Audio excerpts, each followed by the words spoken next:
Hello and welcome to another episode of Video Game Logic. Today's episode was recorded on August the 29th, 2023. I'm your host, gaming psychologist, and with me, as always, the paint to my brush. Caffeine Rage, and also Ew. On today's episode, we will be going over this month's replacement game club. Emergency replacement game club. Emergency replacement game club, which is Chicory, A Colorful Tale. We'll also be revealing to you next month's game club. We're going to talk about a Starfield leaker who was arrested after allegedly stealing copies of the game. And then we've got a community corner post about Epic. Timestamps will be in the show notes following their respective topics. Also known as bathroom break for me. Right. Hello, Rage. Hello. How are you? Doing alright. Bit tired, bit grumpy. I don't feel grumpy. Tired, but not grumpy. But then again, when am I not grumpy? I have known you plenty of times when you're not grumpy. I have also been around you plenty of times when you were. But, yes, I do understand. I mostly just feel tired. I'm, I've said this to you, and I've mentioned this type of thing on the show before. Like, I'm out of the office for a couple days this week doing a conference for my continued education stuff for my license. But anytime I take time off of work, especially when it's a short week as opposed to like an entire week off, I have to cram multiple, I have to cram the days that I'm out into the days that I'm there. So yesterday, today, and tomorrow are all extremely full days for me. And then Thursday, Friday, I'm, air quotes, not working. I mean, I am. I get, paid to do these things because it's professional development, but, I'm not seeing clients. So I've been a very busy boy. But yeah. What have you been up to that you feel like discussing, if any? As if I don't know any of the things going on. Yeah, I'm not sure if I want to really discuss it right now until I have more conclusive stuff going on. Fair enough. Well, would you like to just dive on into Game Club? Yeah, I think so. So, for those who are uninitiated, Game Club is the time of the month where we purposely play the same game at the same time to, have a discussion about it.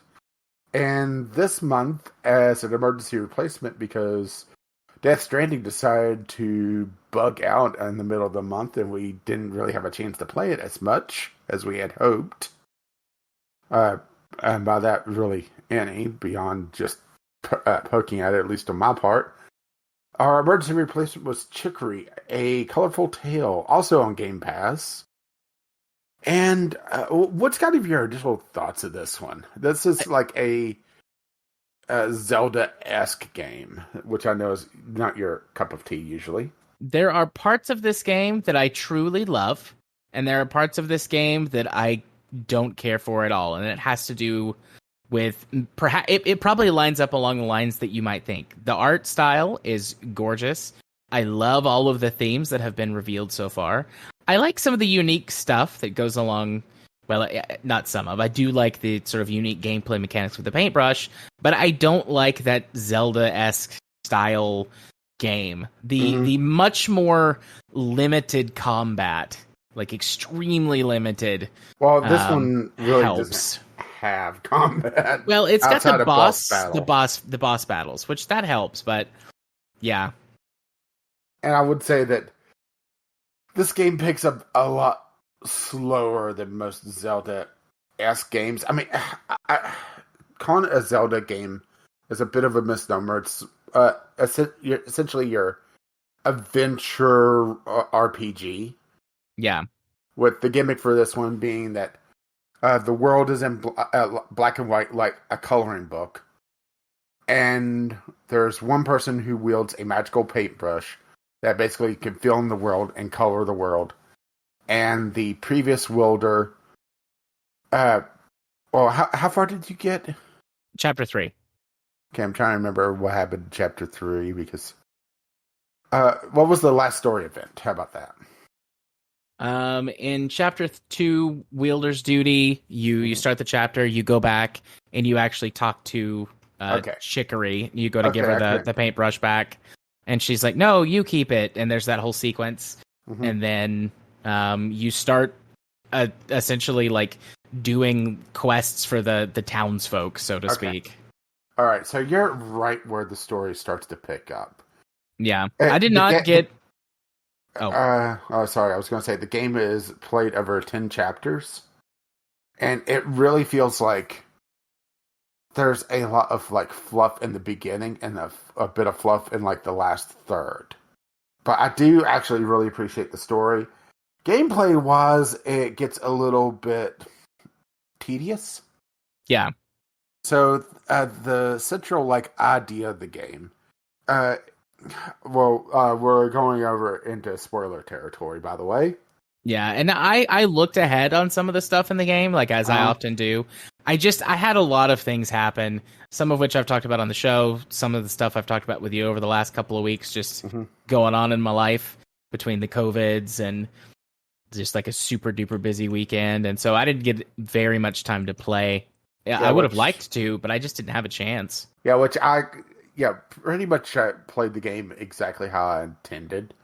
Put it off for most of the month and then, basically bench it the last week. Yeah. To be able to get in. I beat the game in about 7 hours. But that's also just, pretty much focusing on the main quest. There's some side stuff, but honestly, it's not really necessary. The main thing of the game is talking about creators dealing with partly mental health issues, depression, being in the public eye, and honestly, being your own worst critic. And the game kind of suckers you in to be this, really light, cheerful game, and then you start getting to like, the brush is bringing out all the depressive, deep dark thoughts of the wielder. And shit gets a little real in the last third of the game. Yeah. And even in chapter 2, when you actually meet the titular Chicory, which I love, the way that it names your character is it asks you what your favorite food is. Yes. So I was pizza. Yeah. You were what? I was pizza, which pizza's not my... I also was pizza. Nice. Yeah. Pizza, not my favorite food. I genuinely love pizza, but I've really been wanting pizza here lately. I was like, hungry for some pizza. I'll be pizza. Yeah, so you're in the realm of picnic, and there's all these food puns. All the characters are named different foods. And what's also hilarious is the foods that they eat are not named foods. So it's getting a slice whenever you're going to go to the pizza place. Yeah. Or a Holio, I believe it was, or a Holy or something for donuts. Yeah, that sort of thing. Yeah. But there's Chicory, there's Blackberry, which was her teacher / previous wielder. There's Lemon, there's Hummus. There's different characters that you run into. And pretty much any food that you can think of pops up at some point, right? Yeah. But yeah, it gets into some kind of dark places after a while, where it starts talking about how, the pressure that Chicory is putting on herself. Honestly, a lot of the story kind of happens in the last third, where you actually get to spend a lot more time with Chicory as she tries to prepare you to take on the corruption and the dark forces that partly she unleashed, but partly didn't, because it also is the brush bringing out the, that hidden doubt of the creators that's been going on for ages. And they talked about how wars were fought over the brush because it was the one thing that it could bring color to the world. Yeah. So, like I said, it gets a little dark. I mean, early on, the first time you meet Chicory, if you paint her room, and you do it enough times, she she yells at you, but her that sort of explosion or that little outburst that she has like wipes the color. Yeah. And so it's like, oh, okay, so this might not be Chicory's fault specifically, but like if you do that, you're like, oh, she's contributing. She's part of the reason why this is happening. Yeah. But yeah, I mean, those themes are present early on in the game. Some of the stuff that I looked at, talking about imposter syndrome and the pressure that people put on themselves, or the pressure that they feel coming from other folks. And that idea of like you being your own harshest critic and your own worst enemy, all themes that I think anyone who has ever done anything creative understands very deeply, and I hope pick up on pretty early in the game. Chicory is or not Chicory, sorry, Pizza or whatever, you might choose to name your character. Protagonist. Protagonist is a janitor or the janitor? The janitor at the Wielder's Tower, who basically is just like in the right place at the right time to be able to succeed Chicory as the wielder. Yes, but your protagonist is portrayed as like a very happy-go-lucky character who very much idolizes Chicory.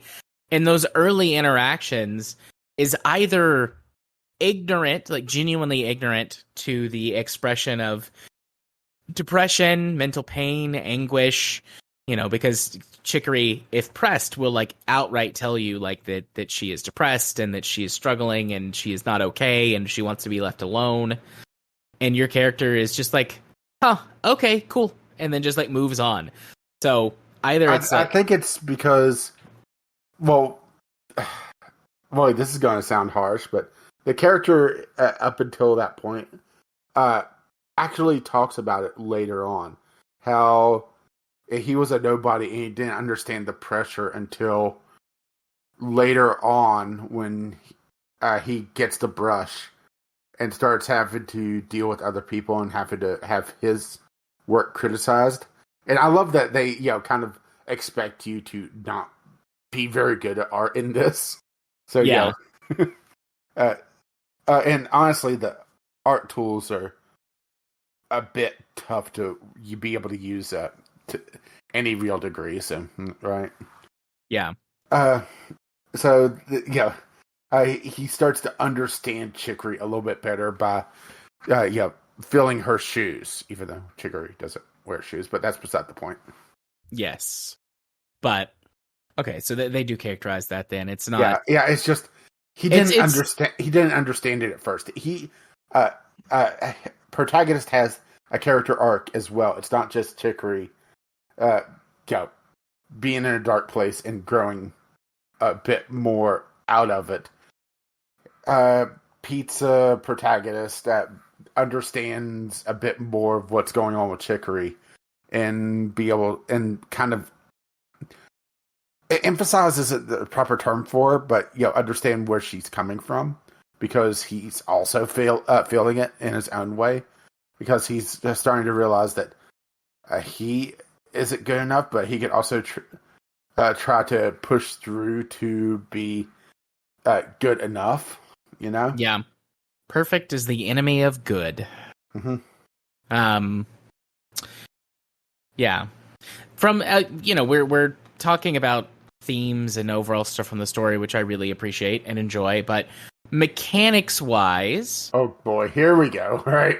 Mechanics wise, this is interesting. I like the idea. I mean, first of all, okay, so you get the magic paintbrush, and the magic paintbrush lets you interact with the world. Painting the world does different things other than just adding color to it. For example, there are shrubs or like little trees that when you paint them, they will shrink so that you can walk past them. If you remove ones that will fling you. Yeah, or ones that will fling you. Very early on, your paint gets some like its first additional property, which will make light up dark areas. So you go through a cave and you paint the cave and it lights up and all these little mushrooms glow and these crystals glow. And so you can see in the dark cave. Stuff like that. There are other things that it does, and I'm sure there's even more mechanics later on down the line. There's a few more that you get later on. One, it allows you to swim in your paint. Think Splatoon-esque. With an upgrade to that, the first part of that is being able to go through tighter areas that you normally couldn't. So the first example of that is like going through like a little slit in the wall to go to a different area.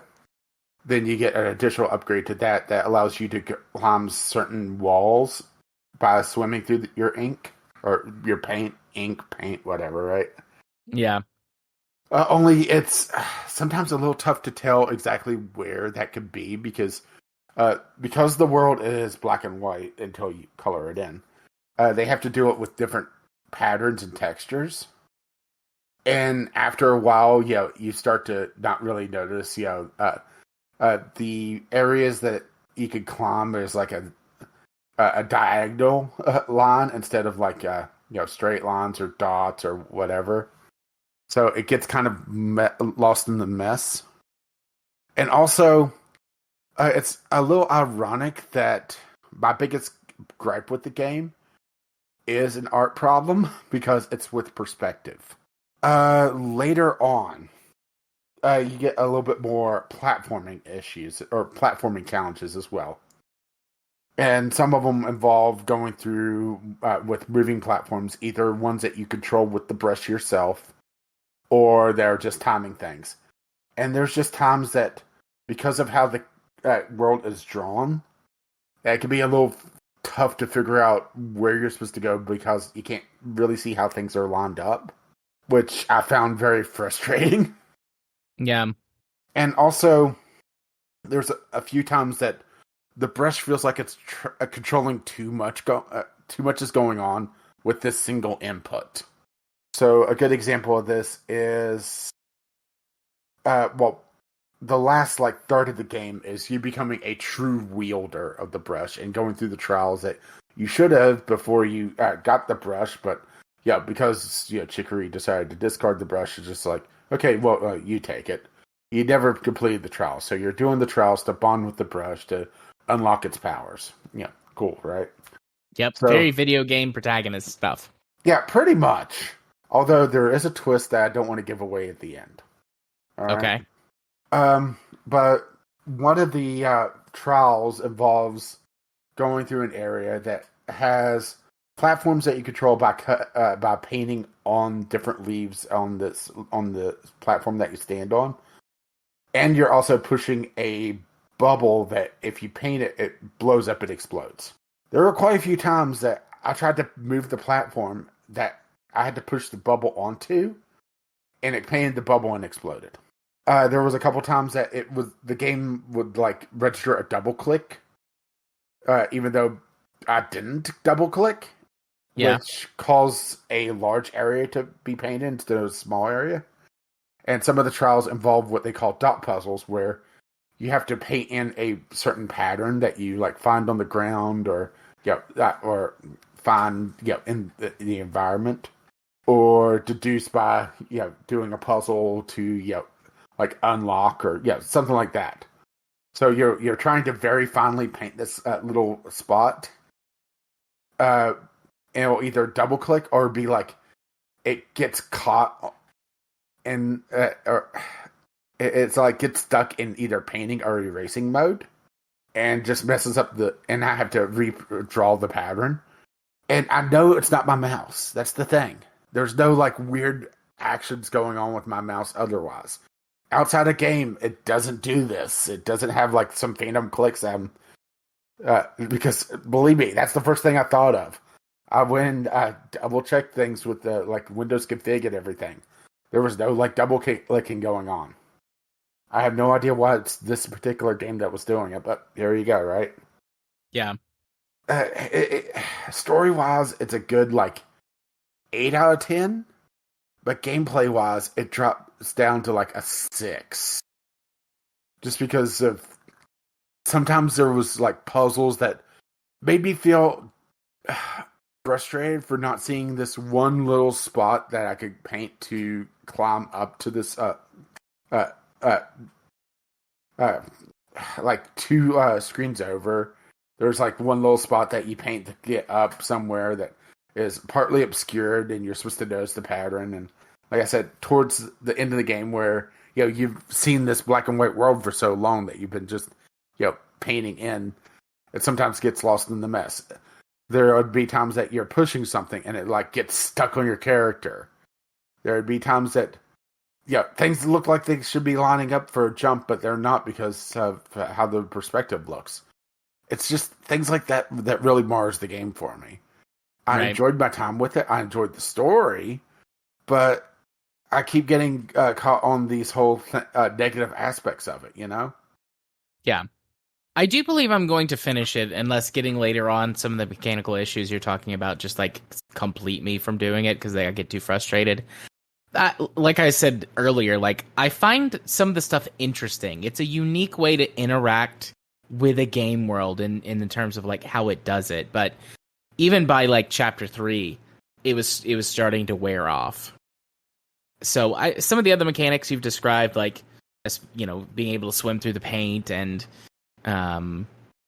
climbing and some of those other aspects, like maybe those sound kind of neat, but the tedium of that would be, I would not like that very much. Mm-hmm.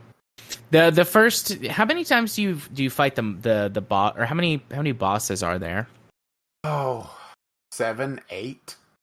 Okay. It's like at the end of every trial. They're not exactly the same, but they're like the same pattern of I found the bosses also to be tedious. Really thinking about it. It's pretty much you can't lose unless there's a setting that I just accidentally turned on. And basically you get knocked down, you will get back up. And if you get knocked down too many times, they'll ask you if you want to extend the number of hits that you can take before getting knocked down. Yeah. But there's not really a traditional like life system, and it doesn't even really have checkpoints. Just you got knocked down and you get back up, Yeah. So it makes the bosses feel a little anticlimactic, and on top of that, the bosses take a while. Some of the late game bosses, the last one, it felt like a good 15-20 minutes of a boss fight. Which part of that is how clunky some of the phases were. I don't want to go too much into it, but did you do the mirror fight? No. Okay. I did not. I mean, the only boss I had was at the end of chapter 1, whenever you fight the I kept calling it the smoke monster, but like the black, like from Lost. Yeah. But the black sort of goo monster that is darkening the world and stealing the color. Okay, so you're probably not far from it. You start seeing different wielders. The first one you see is Chicory. But then you see yourself, and you basically like fight your own self-doubt. But it's a mirror fight, so that half the screen is you, half the screen is the boss, and the boss mirrors your movements. So in the final fight, there's a couple phases like that as well, where you have to quickly maneuver the boss into a particular pattern on the ground to hit him, and it's a very short window and stuff like that. If it spawned in a bad spot, you're just not going to get that hit in, and now you're up for another like 45 seconds to a minute of dodging while the next opportunity to hit them pops up. Right. Like I said, it's tedious. Going through the pattern, waiting for your next chance. Yeah. Yeah. But like I was saying, I would like to go back and finish it, unless I just get too bogged down in the mechanics, because like this is the kind of shit that I love storytelling wise. These big overarching themes and this whole like you're your own worst enemy and facing down your own fears and stuff in a unique mechanical way. I mean, the last tabletop game that I completed a story on was just that. Like it was, facing down fears and traumas. Like my fears and traumas were like what the enemies were, and kind of what a lot of the story revolved around. And having people interact with that kind of thing. Like, I love that stuff.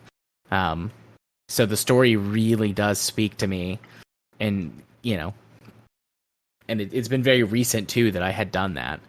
So I do want to finish it. I just don't know if I'll be able to get through it mechanically. Like, it reminds me, I don't know if you ever played this game from several years ago, but I found myself comparing it to a game called Max and the Curse of Brotherhood, which was I never played it. It's a side-scrolling platformer, so very different in terms of gameplay, but you get this magic, it is a magic marker. And it can talk to you, and it has its own powers and abilities, but you're able to interact with and change the world using the magic marker. It starts with a few basic powers of, like, you can lasso things, and you can draw sort of simple platforms to solve puzzles. But as the game goes on, like, you get more abilities. Oh, no, wait. I think I did play this a little bit. Looks familiar. But, like, I don't like platformers, but at least for a little while, that unique, interesting mechanic of, like, oh, I'm using this artistic implement to interact with the game world and do neat things, was appealing. And I kept finding myself kind of subconsciously comparing Chicory to Max, even though they're drastically different games. It's like you have this artistic implement that is how you interact with the world, and looks like it's no longer being installed on Steam. I do have it in my library, so I know I played it a bit. Yeah. I mean, I played this game probably, I don't know, 10 years ago on Xbox. Mm-hmm. Back when I was still doing... 2010, so... Back when I was still writing game reviews for that small website. It was a game I got a review copy for. But, anyways, like, I just found myself comparing the two of them together just because of, like, similar premise executed in a different kind of way. And I mean, I really like how it feels like a bit of a unique story that you don't see the inner conflict focused on that much of the creator of dealing with essentially imposter syndrome. So I did really appreciate that. And the lack of traditional enemies or combat allows that aspect to shine. Yeah, and the fact that all the bosses are either eyeballs of some sort, or yourself, or previous incarnate in previous wielders, which were judging you, right? Yeah, kind of hits it home. Like the first boss, I was kind of caught off guard. It's like, what the hell is going on? Yeah, and why is this thing a giant floating eyeball? And then it's It's right? a good self, a visually reinforcing theme. But yeah, I liked it. What I played of it. I'm not sure if it's one that if I had bought the game, I would appreciate as much compared to Game Pass because, right? Yeah, Game Pass makes shorter games like this, which I know 7-hour game. It's not technically that short, but it also feels like it's padded out. Yeah. Well, I mean, in the gaming space, the gaming sphere, 7 hours is a pretty short game. By any metric, like even indie games, which is what this is, have gotten longer and longer over the years. I think 7 hours, because it can be completed in maybe a single sitting extended session or a couple of shorter play sessions. Like, I appreciate games like that. I do. I love my 200-hour RPGs, but because of my my adult ass life, I have to take vacations to play those games. Yeah, but it's also a little bit of a harder sell with $20, Yeah. Compared to Game Pass, right? Yeah. Which I know it's still 10, but at the same time, you're typically not paying for the access to a single game until Starfield. Then we'll see about that, right? Yeah. But I don't know if I'd have been happy if I'd have bought it, but that's a value judgment. I think there's a lot of stuff here. I think it's overall the story is excellent. the gameplay does get repetitive, but at least it's interesting and unique. And I do like that the side quests that I stumbled upon, they were all pretty unique as well. There were your typical collectathons, finding lost children that's for some reason all in trees.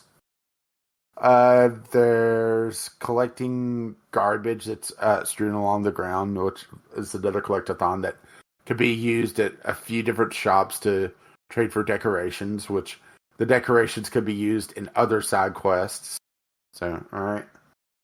There's a couple side quests where you design things, like design a t-shirt, and then later on you see people wearing it. Mm-hmm. Designing a couple logos, that sort of thing. One thing I really appreciate, it's rare that I enjoy a hint system as much as I do in this game. Calling home to your parents. Yeah. It's cute. Talking to your mom and you tell her about everything that's going on. She gives you a very vague hint of what's going on. Then you just see this arm reaching in of your dad's like, let me talk to him. I know what to do. Yeah. She asks, do you want to talk to your father? You know how he loves to give detailed advice. And he usually gives you like the not exact answers, but pretty darn close. Like one time I was stuck, and it's like, okay, now you go up 2 screens, and you're going to see a cliff there that you can climb up. You use that to go around, and it's like, first of all, how do you know this? How do you know what a screen is, Dad? It's not just him. There's several characters that refer to directions as screens. Yeah. Which, it's fourth wall breaking, but it's also cute at the same time, Yeah. And it's just good, clear direction. Like, I get it. Like, you could, like, shoehorn it into something else so that you're not saying that. But, like, it's just clear directions for your player. I can appreciate that. Plus, it's just funny to... It's like, hey, kiddo! So, I do appreciate the hints. And kind of the budding friendship between Chicory and the protagonist, possibly known as Pizza. Yeah. And the kind of the appreciation of each other, which I'm sure that on some deep, dark parts of the web, there's some very cursed fan art for this game, because there always is. Google. But, it's nice to see, like, this type of friendship take center stage over a romantic relationship, Yeah. I mean, I know you didn't get that far in the game to really see them interact more than Chicory in a dark place, Well, that makes it sound like she's suicidal now that I think about it. No. Chicory's not in her room cutting herself, I don't think. So yeah, there's some some decent Rule 34 out there of Chicory. God. Not a lot. At least, not that I'm finding with a quick Google search, but it's out there. Why does it not surprise me? All good things have Rule 34. Mm-hmm. And most bad things, too. I mean, you were the one that used to post about airplanes fucking other airplanes. Hell yeah. I still look that stuff up from time to time. So, moving on. Right? Way to ruin that one. We just ruined all of it. I will not apologize for art. We went from airplanes fucking to pigs. Indeed. So, our next game club for... what is next month? September is Beat Cop. This is one that's been on my list for quite a while. Same. Retro pixel art style adventure in New York, inspired by 80s cop shows. It'll be good. I've heard very good things about this game for several years now. I don't remember exactly when it came out. I know I could just go look, but 2017. It's been 5 years. Yeah. So I'm looking forward to it. And they actually have another game that's coming out in like this retro. Well, it's not full on pixel art, but 2D style. That's to be determined right now. So, good to see the developer doing other things. That looks like it's like a retro futurism adventure game. Yeah.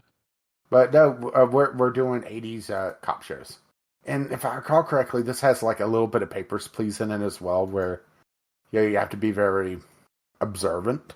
So it's going to be intriguing. Yep. Speaking of which, I need to install that. Might as well install it right now while I'm thinking about it. But Chicory is also one that doesn't get the dishonor of uninstall or being happy to uninstall it. Even though, not sure what else I could do outside of just doing side quests. I'm going to try to finish it.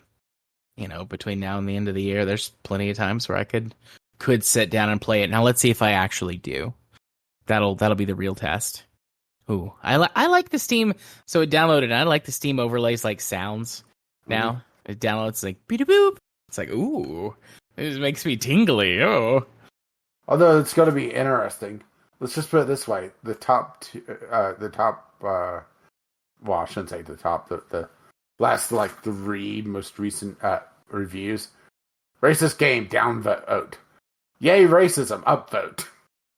Of Beat Cop? Yeah. I mean, I want the game to be accurate and hard hitting, which means that it has to have some racism in it. Like you can do when you're telling a story, like in real life, never be racist. Being racist is bad.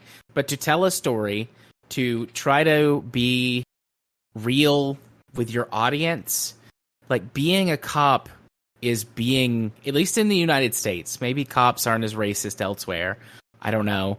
I've heard people who, talk about things from other countries, posts and stuff where they're really surprised at how bad American cops are. So maybe it's an especially bad American issue. But anyways, like to be a cop in the United States is to be racist. They are a racist institution. They were founded 80s. Yeah, but I mean the police was founded in the United States to hunt and, track down and bring back slaves. Like their foundry is racism. So if you cut the racism out of your game about an 80s cop, story, I mean, you could do the racism badly. If that, like, I think you know what I mean. I think the listeners know what I mean. Like, you could do the racism poorly, and then that would make it awful.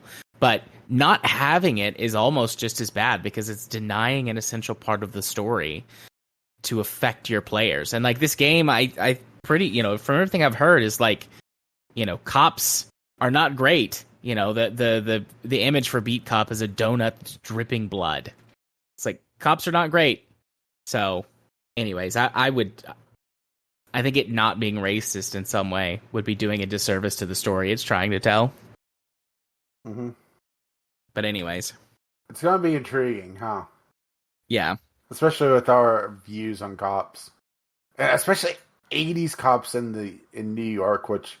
Wasn't that like the height of like stop and frisk for black people? Yeah. 70s and 80s era was, I believe, some of the worst times. At least in New York. Right after civil rights and then the Black Panthers. Mm-hmm. Certainly race violence or racism fueled violence, I mean, has always existed, continues to exist today. But there was a time when it was worse or maybe more open up until recently, going back to our Franken content conversation about, the American right and Trumpism and what that brings out in people. Up until recently, it seems to, by the numbers, have gone down. Not to deny that it doesn't still exist, but... Oh, trust me, I go by a couple houses going out of town that still flies several of the flags. So goody. Anyways, so moving on from that, let's go talk about cops are involved in this story. Somebody gets arrested. Starfield leaker arrested after allegedly stealing copies of the game. Now, that was a little Yeah. bit of editorializing that you did from the original article title. I just took the second article title. I didn't really editorialize because the first one that was making the rounds basically was making it sound like because it was Starfield, he could get 12 years. But it gets a little bit deeper than that. Okay, so guy in Tennessee somehow has gotten his bits on a lot of copies of video games, including quite a few of Starfield. And he started tweeting out at Todd Howard about reviewing the game and selling copies of the game weeks before it was to be released. So, obviously, you have some shenanigans going on. Well, because he tweeted out and and put out so much evidence, it wasn't exactly hard to get a search warrant for him, right? Yeah. And they found tons of copies of Starfield, tons of copies of other games that he's been selling, a few handguns, including one that's stolen, and marijuana in a state that doesn't have legal marijuana. Nope. No legal weed here. Not even for medical purposes. So, supposedly, he is going up on a Class D felony, which has a possibility of up to 12 years in prison. I mean, mind you, 12 years in prison is shitty lawyer and a judge that wants to throw the book at you, right? Which he's black, so, you know. And in the South. So, it might happen. And he'll have a drug charge on him as well, because, right? Yep. Along with a firearm issue. So, yeah. It's he was selling these on a digital website or digital marketplace that I'm not familiar with. That's actually supposedly a lot more popular in Japan. There's a screenshot of him having a 10-pack of one game, marking individual copies of Starfield at $250 a pop, with several of them sold. He was found with one in a package ready to go out. So, all right. Yeah. Mercari. I was looking in the article for that. I mean, I've heard of Mercari before, but I've never used it. I've never really seen it. I've seen it pop up on a couple of tech tuber channels that I watch whenever they've bought stuff and imported it from Japan. Yeah. I mean, it's essentially like a cross between eBay and just a consignment shop, from the looks of it. Yeah. It looked like a bad place to poke around for various things. I should say illegal copies of Starfield, because no, I definitely wouldn't do that. Mostly because I have Game Pass and I could wait a week. Yeah. I as much as I want Starfield to be good, I've talked about this before, my hopes for it genuinely are not that high. Mm-hmm. Bethesda has fallen a lot over the years. I mean, honestly, Bethesda isn't even the same company that they were back in the day. Which, honestly, looking back and looking at some of the games, a lot of back in the day, Bethesda was good. I think it's a lot of roasted in glasses, you know? Yeah. Pros and cons, differences in the way they made games then versus now, etc., etc. But yeah, Bethesda is still, I think, more or less the same company they've always been. And it's that whole thing, like we talked about with Linus last time, like as a company's scope grows, sometimes people don't make the best decisions because they get too emotionally invested or learn the wrong lessons or both. Mm-hmm. But anyways, I don't know how much more I have to say. I mean, this whole situation sucks. Like, I'm a big fan, like I've said it before, like steal everything that isn't nailed down. Yeah, but if it also is nailed don't record it. Yeah, but also, like, you have to be smart as you can be about it. Don't advertise your crimes. Yeah, don't tweet at the CEO about of the company you're stealing the product from, talking about how you're reviewing his game, weeks before the embargo comes out, posting, what was it, like 30, 40 minutes of gameplay before anybody has? Yeah. I mean, he's not exactly a criminal mastermind. Let's put it that way. No. I fully expect him to have to take a plea deal, which is going to be on the better part of that 12 years because, like I said, drug crime. That's yeah. They'll throw the book at him on that one. I didn't see how much weed he had. It doesn't take a lot to get a felony offense in Tennessee. Yeah, half an ounce is a misdemeanor. Is that what he had? Was half an ounce? No. I was looking what the limits were in Tennessee. So I'm trying to find where the felony is because if he's on excretions, posting, smoking a joint, talking to Todd Howard, he probably has more than half an ounce, right? Yeah. Okay, under present law, it's generally a Class E felony offense for a person to not only manufacture, deliver, sell, or possess with the intent to manufacture, deliver, or sell marijuana, an amount or not less than 1/2 ounce and nor more than 10 pounds of marijuana. That's a hell of a range, huh? A range. So basically, if you have more than half an ounce and they decide to charge you with intent to distribute. Yeah, which since he was already distributing other things, stolen goods, they'll definitely say he was going to distribute marijuana as well. Mm-hmm. Let's see. I'm just wondering how much they're throwing at him, and also they have drug paraphernalia on here as well. Which, oh boy, right? Yeah. Well, a lot of that stuff though, his sentences will run concurrently. Mm-hmm.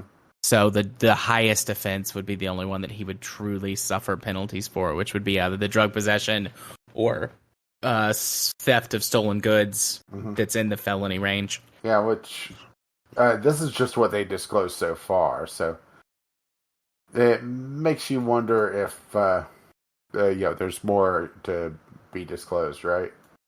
Yeah. I mean, 2 to 12 years. That's the range, or the general range. And also, I wonder if we're also going to see some sort of civil charges put against him by the company. Yeah, because right, they could. I mean, wouldn't be the first time. It's not like Todd Howard's a petty little bitch or anything, right? Yeah. Allegedly. No, Todd Howard, you're a petty little bitch. Fight me. Come get me. Me exclusively. Leave my partner alone. Come get me. Bitch. Lying bitch. You lie about shit. You sell your game based on lies. You're not very good at your job. Don't worry, that's golden parachute. You alienate your player base and rely on modders to fix a game that you should direct your team to fix. You suck. Fix? It's more like make. So, moving on from the petty little bitch, unless there's something else to talk about? I don't think so. I mean, I wish this guy the best of luck. Mm-hmm. I don't know anything about him. I mean, like I said, not exactly a criminal mastermind, repeatedly recording his crimes, right? I think he was out there doing the Lord's work, and he just is, a little too braggadocious about it, my guy. Just chill out. Since he's in the South, I get to use this phrase. Bless his heart. Bless his heart. I mean, I use that phrase all the time, whether you're in the South or not. I'm from the South, so I get to say it. Anyways, yeah. So, our other news article of the night comes from the Community Corner this week. Let me get back over here. Epic's new program lets developers keep their revenue in exchange for exclusivity. So Epic Games, since they first put their their games, their PC game store up, they have been trying to have as much exclusivity as possible because that's about the only way that they can compete with Steam. I mean, there are other competitors, GOG, some kind of third-party sellers, although most of them, if you buy something, it just gives you a Steam key anyways. And the larger game publishers have gotten into their own eShop kind of things, EA, Ubisoft, etc. They've all built their own things over the years, but Epic has relied on exclusivity. There are many stories from 2018, 2019, where that games, would be advertised as being on all of these platforms, and then suddenly in their next advertisement, for PC, it would say Epic, Epic exclusive, or it would just have the Epic store logo and which was a good way to make me lose all interest. Yeah, a lot of people got real mad about a lot of games. I mean, the thing is, lots of people just don't follow through, or there's the people that don't have enough of an impact to change these business decisions. But the one that sticks out in my mind the most was MechWarrior 5, which became an Epic exclusive for, I think it was its first year or its first 2 years, something like that. But I mean, Epic was paying these developers to do that. A couple years ago, I believe, I don't have my time frame completely solid on this one. I'm just kind of going based off memory. But they announced that in order to try to promote people to be on their store, they would take a much smaller revenue share on games that were sold on their store. And it was Epic would take 12% as opposed to Steam takes, I think it's like a third. It's either 25 or 30%, something. And then, app stores for mobile games, they do that. Apple does that. Google does that. They take more. So Epic was saying hey, if you put stuff on our store, you're going to get to keep more of your money from every sale that you make. And so using that to try to incentivize people. Well, as part of their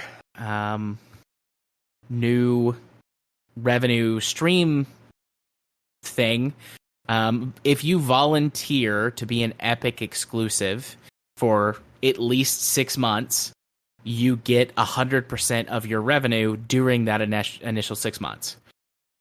You can still sell your game on your own website, and then if your game is multi-platform, it can be sold in physical retail locations, and the Xbox or Sony or Nintendo can still sell your game on their stores. But I mean, basically, it's promise you won't sell your game on Steam for 6 months, and we'll let you keep 100% of everything that you sell on our store. Which is in some ways a step down from trying to buy exclusives. Mm-hmm. But in other ways, them opening this program up, I think is them trying to cast a wider net. The Epic Store has gone through an evolution, essentially a joke, a broken, non-functional joke to an actual eShop with all of the stuff that it should have had at launch to be a functioning store. Got some... Ooh, you did you get tired there, Craig? Oh. That was Craig. Yeah, maybe Craig is as interested as I am in this. But let me see here. Is there an issue? Automatically reconnected. Okay, Craig's going to have a little bit of a gap. It's all right there, buddy. It happens. But anyways, shit, what was I saying? Oh, the store has undergone quite a bit of an evolution since it launched. And a couple of years ago, they got all of the features that they honestly should have launched with to be a fully functioning store. Things like wish lists, functioning search bars, shopping cart, etc., etc. And then they have developed some feature sets of their own in the way that they do featured games. And they put a lot of dev tools up front and center. Any game that has modding tools, they will usually promote those and encourage the developers to create separate downloads so that people can access those modding tools. I've noticed that for several games, which I think is interesting. And then Epic has done a lot of extended sales stuff. So, they will usually run their sales concurrently with Steam, the summer sale, winter sale, etc. But then also they run a couple of extra sales every year. And Epic gives people coupons that if you buy a game for $14.99 or more, like even if that game is already, discounted or heavily discounted, you get an extra. It's varied from sale to sale. It's either like a flat like $5 or 25%, and sometimes they've done it where it's been whichever one is more you get, or sometimes it's just the percentage. But they really are try to get people to buy stuff. Plus, they give away tons of games. And I mean, plenty. Lots of them are kind of shitty little games. But I mentioned this last week. Like I own Death Stranding because Epic gave it away last year. Whenever it released on PC, like you could get it for I think 24 hours. Let me pull up Epic here so I can see how many games I have on the Epic store. I own a couple of games that I have purchased through them when they've done some of their much bigger coupon discounts.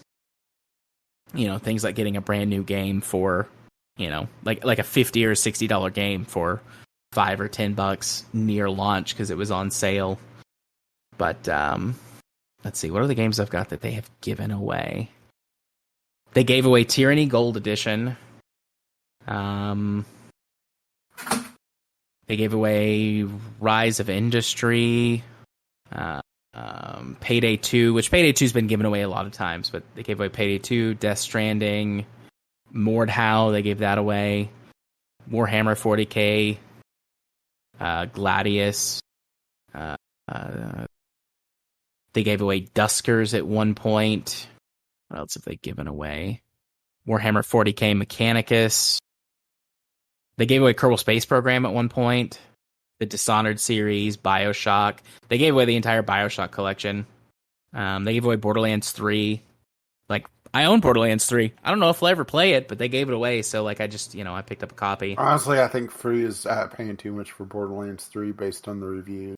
They gave away Vanishing of Ethan Carter. They gave away the Modern Tomb Raider collection.